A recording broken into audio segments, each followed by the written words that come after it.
want to welcome all of you today to Marblehead's Performing Arts Center. This is our second annual Peace Poetry presentation. With the support of the Marblehead Peace Committee, the Marblehead Veterans Middle School, and the Charter School, we are presenting our Peace Poetry presentation to you this afternoon. All of the 8th grade students that are here today wrote poems on themes of peace, courage, and conflict resolution, and all of those poems have been published in a book which will be given to all of the students today as you leave. Good morning, all 8th graders from Marblehead. We honor you for your participation in this wonderful peace poetry contest. The Marblehead Peace Committee sends out a big thanks to the Samantha Smith chapter of Veterans for Peace in Ipswich. Inspired by the Cape Cod chapter of Veterans for Peace, the Samantha Smith chapter sponsored a peace poetry contest for 10 years starting in 2000. The contest brought in entries from students and adults all over the North Shore, and each year the veterans published a book of the best poems submitted. The Marblehead Peace Committee continues this tradition locally with the annual Peace Poetry Festival for Marblehead Public School 8th graders. We have evolved from a contest to a celebration and publication of all of your poems that you submitted. We see clearly a world of harmony and peace amongst nations, races, genders, ideologies, and religions. We see acceptance by all of the many paths available for the human spirit to realize its highest potential through art, music, culture, education, science, religion, adventure, and joyous living. We'd also like to thank Libby Moore, principal of the Marblehead Veterans Middle School, Nina Cullen-Hamzeh, the principal from Marblehead Community Charter Public School, for their commitment to this project. This book would not be possible without their leadership and support. We're grateful for the teachers who explained concept, motivated students, edited poems, and helped shepherd this project through to completion. A round of applause, please, goes out to Susan Butterworth, Erin Flynn, Megan Hale, Michael Houlihan, and Bridget Carnes. Much appreciation and many thanks go to Jennifer Jean, award-winning poet and Salem State University professor, who kept a room full of 8th grade students engaged with her talk and poetry reading at the Peace Poetry Festival today, who graciously agreed to collaborate with original music perfectly suited to the occasion by her husband, Sebastian. The Peace Poetry Festival and this book have been supported by a grant from Marblehead Cultural Council, contributions from parent-teacher groups, and the generosity of friends and family who pledged their support on Kickstarter.com. Thank you very much. Finally, a thank you to Staples for pulling out the stops to produce this book with limited time and budget, especially Stephanie Toby. This is my peace gong that I've played all over the world. I use it to create sacred space with. The sound of the gong is the echo of the original word that created the world. The sound within all sounds, that sound is Om. I honor you now in this moment and all of those that went before you and who will follow you. I give you now the peace gong. So for all of these students of the past that have ever sat there, and my father and many of your grandfathers were one of them, for those that have passed away, this sound is for you.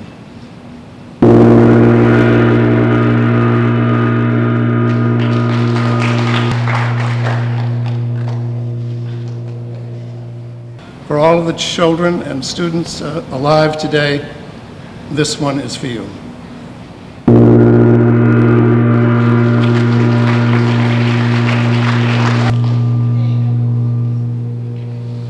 And for all of your children and your grandchildren yet to come, all the thousands of generations that will follow you in the future, this sound is for them.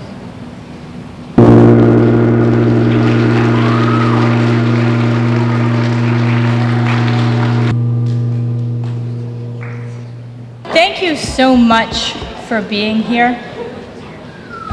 We live in a marvelous place, a beautiful place, a relatively peaceful place.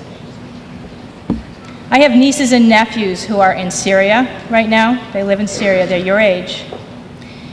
And there is no peace to be found for them. And so as I listen to your poems today, I will be thinking about them and hoping that peace will come to that area of our planet.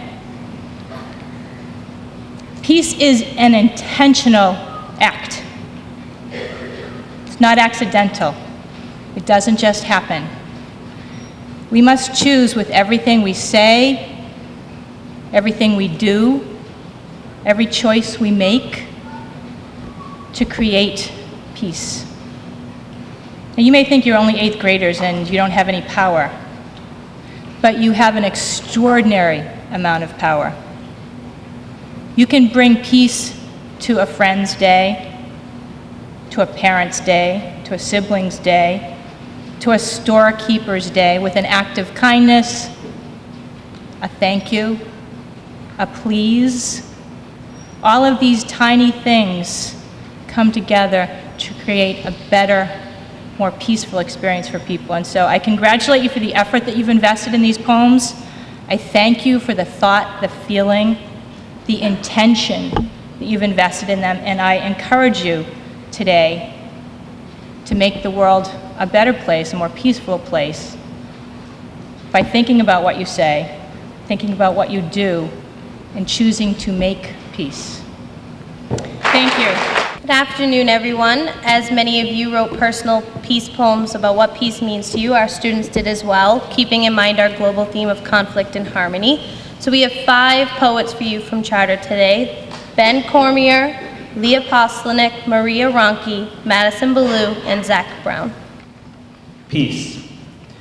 The wars will stop, the guns will drop, all the fighting will cease, and the world will at last be at peace.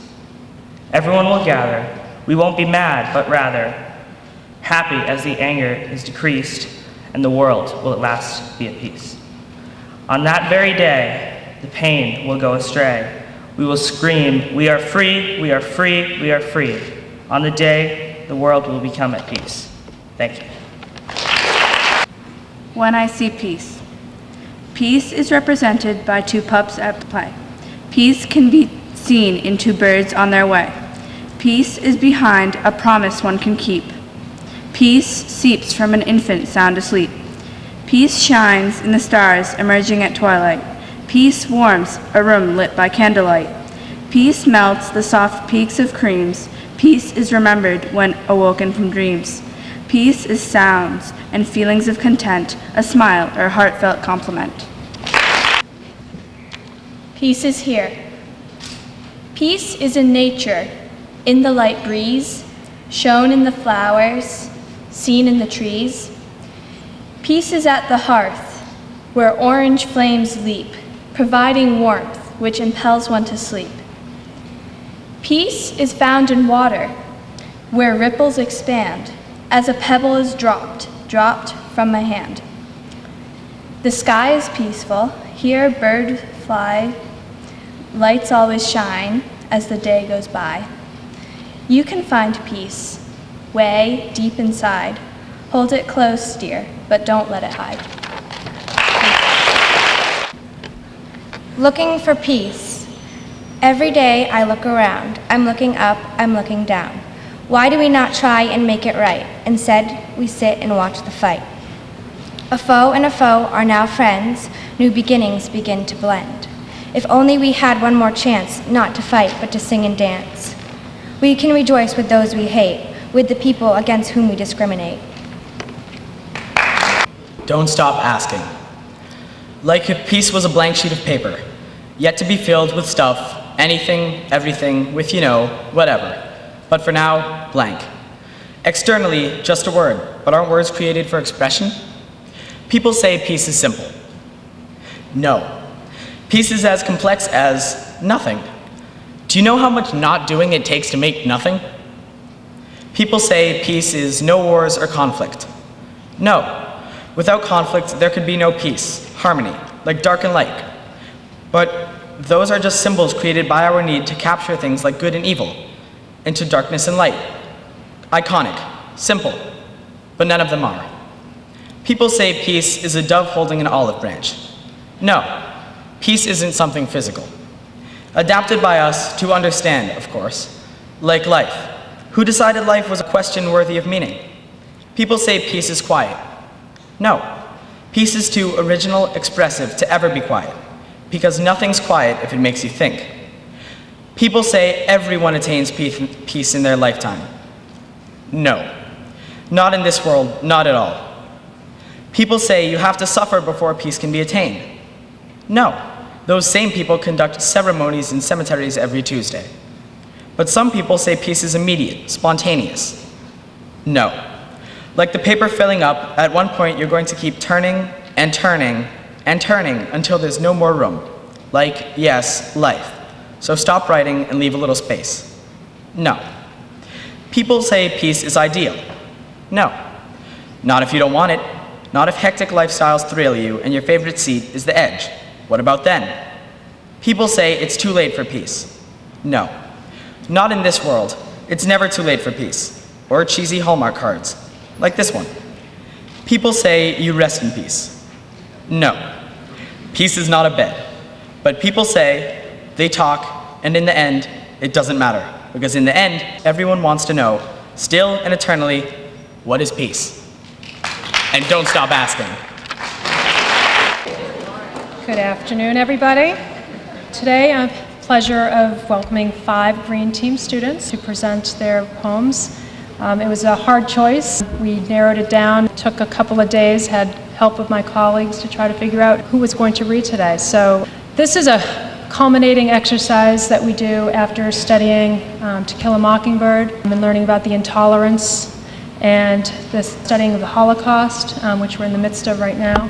So it's nice to be able to think about peace and what could come if it was ever attained. My readers for today are Wenny New, Ben Pratt, Maddie Heyman, Michael Forte, and Amanda Zarning. Everlasting. War rages on, innocent lives lost. Truce is sought at an unspeakable cost. Blood spills on every country's soil. Kings fail to hide their inner turmoil. Battle is continuous, never at rest. Brothers kill brothers to see who's the best. The past of mankind is battle and greed. Everlasting is the terrible deed. Blood stains the pages of history. The arrival of peace is yet a mystery. Peace is sought in an unpeaceful way, but perhaps it will come in the future someday. Not all see the sun. The sun shines on the camp, on the men and women forced to labor in the dirt, on the line of people entering the chambers. But the sun does not shine for them. They have been trampled again and again. Most will die soon, but death will be a blessing. Yet the bystanders just watch the suffering as the bullies force the bullied back down. The sun shines on the rubble, the buildings destroyed by the storm, on the men and women laboring for each other, on the supplies and help from around the world, and the sun does shine for them. This peace happens because of heroes, those who stand up, not stand by. We must strive hard in order to achieve it, believe in each other in order to live in it, and with just one argument we can destroy it. Disasters and wars cause many to be at a loss. If the world came together, victims wouldn't have to pay the cost. Families are separated, tears streaming down their face. They may never find each other, they may not win the race. One man up against many won't do the trick, but if we stand up for what we know is right, then the trouble caused won't be as thick. We all know that it is something we wish for, but it's so easily disrupted by just one war. So close yet so far away, we don't have it now, but we will someday. The silent soldier. One, a trooper in the battle zone. The other, an advocate for peace at home. He pulls the trigger, not showing his emotion. He protests for peace, displaying silent devotion. He is one among many, pushing all apart. He brings people together with his big heart. These two are one and the same, each on a silent, endless campaign. Each fighting for peace in their own separate way. The only way to find it is to join together today. A change. War, persecution, violence, death, and pain. Little has changed in our 5,000 years. Our greatest goal, still our personal gain. But these actions are from pragmatic fears. Maybe if we had some inspiration, someone or thing we aspire to be. Learn empathy and communication to create the future we want to see. Together we can stand up and unite, end the conformity and compliance, be brave and fight for what we think is right. Allying ourselves will make a difference. There is a saying, and it speaks to me. Be the change in the world you wish to see. We also have 5 young poets from the blue team. As we wrote these poems, we had been talking about justice and the hero. We had been talking about conflict resolution. Of course, now we're talking about the Holocaust, which is very sad, and it is certainly a nice change to talk about peace. We talked about metaphor. We talked about images of justice and peace and heroism. And it was a difficult decision, but we have selected 5 poets, and those poets are Nora Rosen, Bram Watkin, Elena Fisher, Margaret Dever, and Liam Riley. Courageous acts. What is courage, really? Courage is fighting for something you care about. All odds against you and back up against the wall. Fighting back until the last drop of energy is gone. Courage is a mother's embrace of her sick child against the wind and rain and sleet, fighting back until the last drop of energy is gone. Courage is a kid who doesn't stand back and watch as a fellow classmate goes into depression from teasing and taunts, fighting back until every last drop of energy is gone. Courage is in all of us. Some of us just don't care to use it. Peace. I look upon a world of pain and hate where none find the time to tolerate. The differences in our world today has left us all with little to say, but cruel words and promises missing, with little boys without their mother's blessing. And now as I awake from a disturbing nightmare, I see my real world in a surreal glare. My epiphany of triumph and teaching has brought me to my own inner reaching. To realize now what I have is good, not bad, as I ponder what could have been and be glad. Now I know this will come with great elbow grease. I've responded to an old question of war, and the answer is peace. The white dove. Peace sits in a cage, fearless and brave, enclosed by bars named hate, greed, and jealousy. Shielded from the world, she sits silently and watches her guards turn the world away from her. But if you were to look closely through the fog of hurt, fear, and anger, you will see her pure white wings and glittering black eyes shining in the dim light. She is there waiting and hopes that maybe someday someone will find the strength in love, courage, and justice to seek her out and set her free. Pretending. War and fighting, children crying. They all seem impossibly far off. See, if this were real, if this were happening, how could we sit here and laugh and play and pretend that our own problems are so much more? But for the world, this is true. This is the reality in which people live and which people die. But to win this, we must act as one. Love for hate is what needs to be done, so then at last peace will be won. Imagine a neglected child, born of parents, pride and greed, raised with siblings, disrespect and hatred, and a twin brother, war. He goes to school with the world. They mock him, they don't understand. His siblings are far more popular, and his parents are celebrities. He sits alone, desolate and forgotten. He seeks to make a name for himself. He wants to outrun his family in a race in which he is behind. But for now, he waits, patient, accepting that the world will come to him when ready. Peace is a neglected child. I'd like to introduce our professional poet, Jennifer John, who is going to speak and perform accompanied by her husband, the musician Sebastian John. Jennifer is someone that I met as a colleague in the English department at Salem State. She's a noted North Shore poet. She participated in the Massachusetts Poetry Festival and the Salem Arts Festival. Jennifer grew up in Los Angeles, California, where her mother took her to many rallies for peace and the environment. She did not, however, grow up with her father, who served 2 tours in the Vietnam War and then was diagnosed with post-traumatic stress disorder, a condition that many soldiers suffer when they emerge from battle. Since childhood, Jennifer has sought to understand this disorder and war itself in order to better understand what happened to her father. Most of this exploration has been through poetry, particularly in her book, In the War, which she will be reading from today. Sebastian Jean is a resident of Salem and a father of 2 young children. He studied classical composition at UMass Boston and musicology at Brandeis. He has also been lead guitarist in the heavy metal band Manasoma. Sebastian will be releasing a CD later this year, which will feature classical music, jazz standards, and folk songs, all arranged for electric guitar.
Hi everyone, I'm Jennifer Jean, and that was wonderful. That's my husband Sebastian. I want to say something about the piece that Sebastian played. He played Ariane. It played North Korea in 2008 by the New York Philharmonic.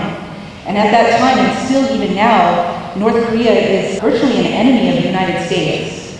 We're not exactly at war with North Korea, but we're in a Cold War situation with them. So for the New York Philharmonic to go over there and play a traditional song, Korean song for those people was big. It was a big gesture of diplomacy and also a gesture of peace. And music has the power to do that, to connect people and to bring together people who are in conflict. and help them achieve peace, over a long term. Because music is a language all its own. Every human can understand the language of music, right? Don't you guys think so? Yeah. So it's powerful, and all art acts in that way, can reach between human beings to connect human beings. Same thing with poetry. I really felt your hearts, those of you who read. I can't see everyone in the audience, I don't know where the poet sat, but I really felt your heart towards peace from your poems, and I hope when I read mine, you guys can feel my heart. And that's something that poetry can do. It can help someone who's reading it, or someone who's listening, like in an audience situation like this. It can help them feel the feelings of the other person, enter into their world. And that's something that's always excited me about poetry. Someone's going to, for a moment, walk in my shoes and know what I was thinking in that moment that I wrote. And when you're writing about something as important as peace, even better. Someone who's not thinking about peace, or who could care less, or, is sort of spaced out in the world, they might feel what you were feeling in that moment. They might connect to where you were at. So it's a very beautiful process. So when I write, as I said, I invite readers to connect to my feelings, and especially to my personal story. I am the daughter of a Vietnam War veteran who still suffers from post-traumatic stress disorder. And that's a disorder that affects many, many soldiers that come back from war. It's always affected soldiers. That condition was given that name after the Vietnam War, and soldiers now are being treated for that are coming out of Iraq and Afghanistan. I can't eradicate the fact that my father was a Vietnam War veteran and he wasn't there. He actually lived 45 minutes away from me my entire life, and I wasn't allowed to go see him for good reason, actually. He's not a crazy person, but he doesn't know how to connect to people. His trauma went so deep, and I don't know what happened to him. I don't know what he did when he had his war experiences, but his trauma went so deep he cannot connect with people. He tried for many years. He married my mother actually after his war experiences. So he was able to meet and fall in love and marry and have 2 children. I have one older brother, but he couldn't. After a while, things broke down for him, and he had to separate from society. When you live without your parent, one parent, it's very difficult. And all of this was very much a cause of his experiences in war.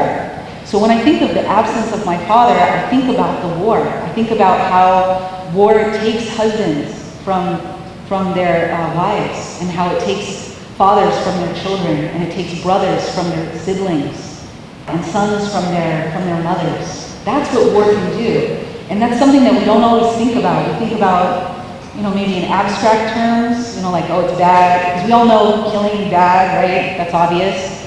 But it's also something that when there's a trauma in a soldier, it takes away that person from their loved ones, from people's lives, and it affects the generations. And that's something I write a lot about in my book. Susan mentioned that in the war, I talk about that I feel like part of my father's trauma passed on to me and my brother. It just really has always felt like that. Where I grew up was a very poverty-stricken area in Los Angeles, and I had a single mother, and it was very difficult. It felt like urban warfare where I lived. I mean, I guess you could call it the ghetto. I don't know any other term for where we lived. It felt like sort of war. And I felt like, oh, this is, being here in this place, I was a very self-aware, nerdy kid. I was thinking always about this stuff. Being here is like, I feel like I'm inheriting something from what my father experienced. Being here is a direct result of my father's experience. And his being taken away from our lives. I want my life and my suffering and my father's suffering to have meaning. I want it to benefit others so that I could share this information with other people. And you guys all have your own stories to tell, and they're only developing. I could hear it coming out in poems. There's more to come for all of you, and you all have your personal stories. I'm going to turn it into art and share with other people. But I'm not just going to say, oh, here's this terrible thing that happened to me. I'm going to say, look, I'm going to turn this around, and I want people to know about these experiences so that they can do good things and heal and create peace in the world. I have several poems I want to read for you guys. The first one I'm going to read is about growing up in LA, very gritty kind of poem. And usually as a poet, If you have some words or concepts that somebody doesn't understand, you just tell the people, or what you might think people don't understand, you tell them, oh, this is what this is. For instance, this poem is set on Halloween, and it was this really weird Halloween in Los Angeles. I lived in a place called the San Fernando Valley, as I said, and on that Halloween, there was a fire in the hills of the valley. So if you're in a valley, you can imagine there's hills surrounding you, and not all, but most of the hills were on fire. So we're trick-or-treating, going around, and then there's this fire around and smoke. And the smoke was blowing away from us, so we could still be out and about. But there was a fire, so it was really creepy Halloween. But it really gave that sense of that warfare sense, living in the midst of that urban warfare. And so there are a lot of dark things mentioned in this, but my hope is that it ends with hope in this poem. The we in the poem, me and my friends and my brother, and we come out of this in this situation, hopefully. And also the title of the poem is Grace, which means that even out of suffering you can find joy. 1, Indian summer. We heard rumors of razors and apples, and needle holes in wrappers. Yet we peeled 1,000,000,000 sweetmeats hungrily as a 3-alarm fire gnawed at the San Fernando Valley hills on Halloween. The smoke tumbled right into nearby Simi Valley where rich folks lived in stucco split levels, just below the old Manson family caves. We knew where there's smoke, there's snakes, rattlers and copperheads and more settling over Simi like the black billows. You just can't tell where the wind blows, I guess. 2, trick or treat. That year we were homespun pirates or gypsies draped in fool's gold. We were cheap ghosts. Our pillowcases nearly empty for taking in the skyline. Flames span the air in praise. They hustled, made a halo of those sharp lips, while buckling brush clapped, and free candy paled when free candy was everything to us. We lay in bed before they snuffed the fire. 3, lights out. We lay open-armed in the relative dark, our bellies gnashing and moaning for food, our weak teeth chewing one last Tootsie Pop or Skittle. We needed more, jaw-breaking treats to last like this lean season gone gracious. We needed every red engine knell to slumber and a neighborhood ceasefire. And then we could wake, stoked to survive, stretch and run into the All Saints' Day dawn. So it ends on All Saints' Day, which is in the Catholic tradition, what comes after Halloween. You know, the demons are out on Halloween, and then the next day the saints are out. This next poem is called, ironically, The Fire. I noticed that there was a little theme going on. I think I had fire in another poem. When you think of Los Angeles, or when I do, it's either earthquakes or fire. It's about a club I started with my brother and our friends for bored kids. When you don't have supervision, those of you might know people like this, you might be like this yourself, you get in trouble. So we were like this when I was younger, and this is a circumstance that happened when I was 8 years old, the fire. We found the abandoned Chevy in a weed-studded lot behind Frederico's carpet depot. The doors unlocked, it didn't stink. We found the perfect clubhouse. Our club took in bored kids only, so naturally, Ricky set the Chevy afire. He was amazingly good with a damp matchbook. Yellow foam frothed from slits in the driver's seat, smoked and slowly warmed us with small orange licks. My brother Joey joined the crisis. He wandered the lot, harvesting bottles half full with beer, half full with gutter water. I booked home at a sprint, really crying, then pausing at Tasha's money tree, where bills plucked on the sly from our moms lay snug in the tree knot. No cash there, so I dragged tears out and ambled home, where Mom squawked on the phone to the actual Frederico. She marched me back to the Chevy. I remember panting and skipping, but the Chevy was unwounded. Mom zoomed past that new home, that kid Dominion, bore down on the back lot door. Joey and Ricky sat office-bound, center stage and scarlet-faced, lit by the glare of adult eyes. What if the car exploded? Frederico boomed, sweat beading on his freckled dome, sweat poised on the tips of gray hair wisps like dew on our lot's weeds in spring. Later, after pulses slowed, after our club and some adult noise would speak through us at our own kids, we'd whisper, what if the car exploded? I'm glad to end on this one. It's about how I connected with my father through sound. Where I lived, we heard the helicopters all the time. It was not a great area, so we heard a lot of helicopters. And an iconic image about the Vietnam War is the helicopters coming in and flying the soldiers around. So there's that sound going on in this. And there's also the sound of the ocean. And this was a more pleasant sound I associated with my father, because there was a peaceful time. And so even now when I go to sleep, I listen to the ocean sounds, and it reminds me of that peaceful time in my life. Sound. In those years, I did not sleep. If I slept, I missed him more. Missed the night copters whirring their sleek ground near our terrible home, my father's home. Miss those hopped-up news copters, those quick copters megaphoning, floodlighting our lots and potholed pathways, the bedroom windows and eyes of capped rough boys running.